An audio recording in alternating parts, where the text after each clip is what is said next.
Hey y'all, Jen Hernandez, Loan with Jen. Today we're talking about when to refinance your mortgage. I've got 3 easy steps: lowering your payment, lowering your term, and cashing out. You don't want to miss this, so stay tuned.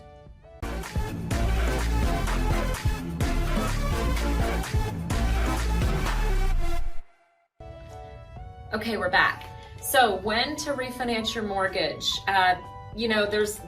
Everybody has a different take on it. Some rumor out there says that you have to save 2 percentage points to make it worth it. That is not true.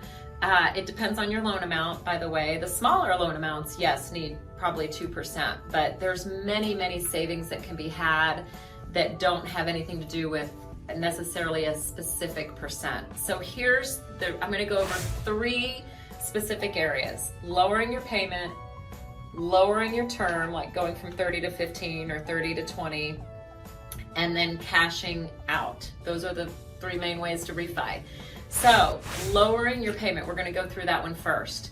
So when someone is lowering their payment, we definitely want to divide the savings per month into what the cost is going to be. That's just the easiest way to do it, okay?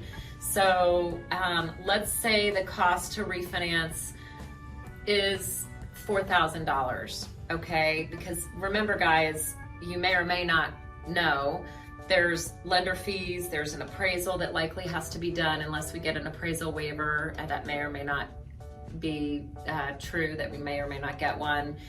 There's title fees. Every state has different title fees, but let's just say that it's $4,000, okay, to refinance. Now, most times, as long as you have enough equity in the home, you can roll those costs in, okay? In most cases, the loan to value can't go above 95%, okay? That's on conventional loans. FHA is a little bit higher, and VA loans, obviously, you can go to 100%. But on refinancing, when you're lowering your payment, usually we can roll costs in.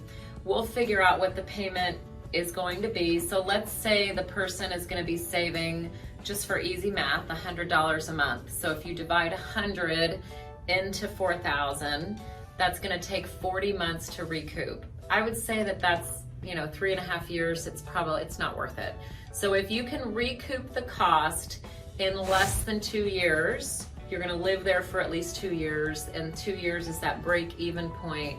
I would say that is definitely a good gauge to yes, refinance, if you can recoup the cost in less than 24 months. So now we're going to go on to lowering the term, faster payoff. This is where the savings really becomes magical. I love to refinance people from a 30 to a 15. So lowering the payment, it's harder to gauge the benefit because the payment's usually going up.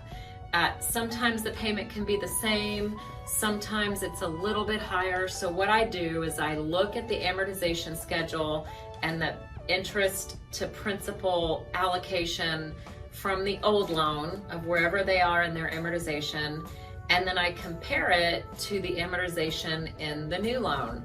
So I'll snip it with my snip tool and show clients like, oh my gosh, you're gonna be $300 more per month, let's say, is going to be going towards principal than it was on the amortization that you are. And you're going to save 5 years on the loan, for example.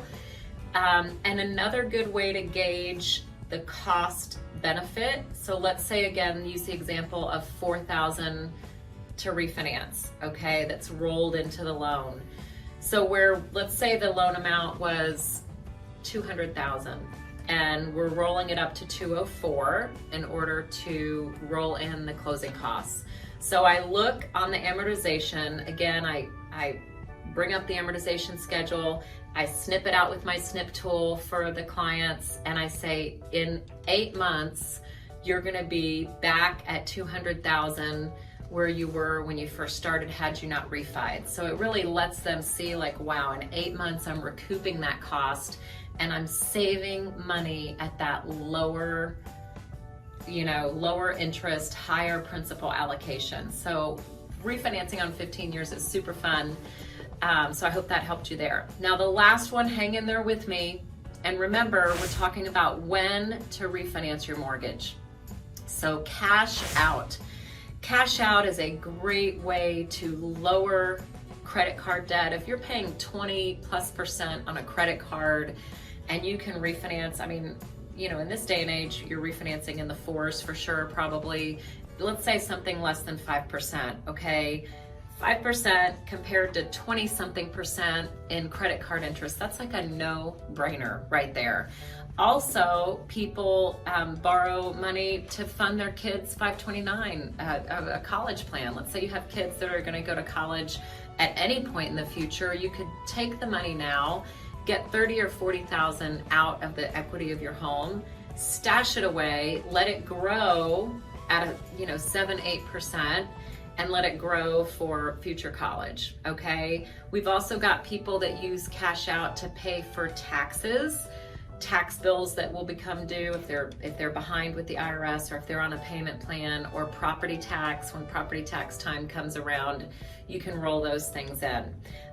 Also, the last one that's really popular is home improvement. Obviously, that's something that people want to improve their homes for their own use or future value to sell at a higher price down the road. So we've covered many ways to refinance, how to know when to refinance your mortgage and why to refinance your mortgage.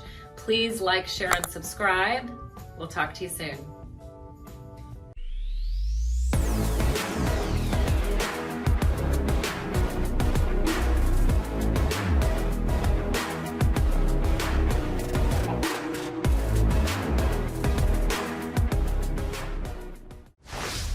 Legacy Mutual Mortgage is an equal housing opportunity lender. The opinions expressed here do not reflect those of Legacy Mutual Mortgage.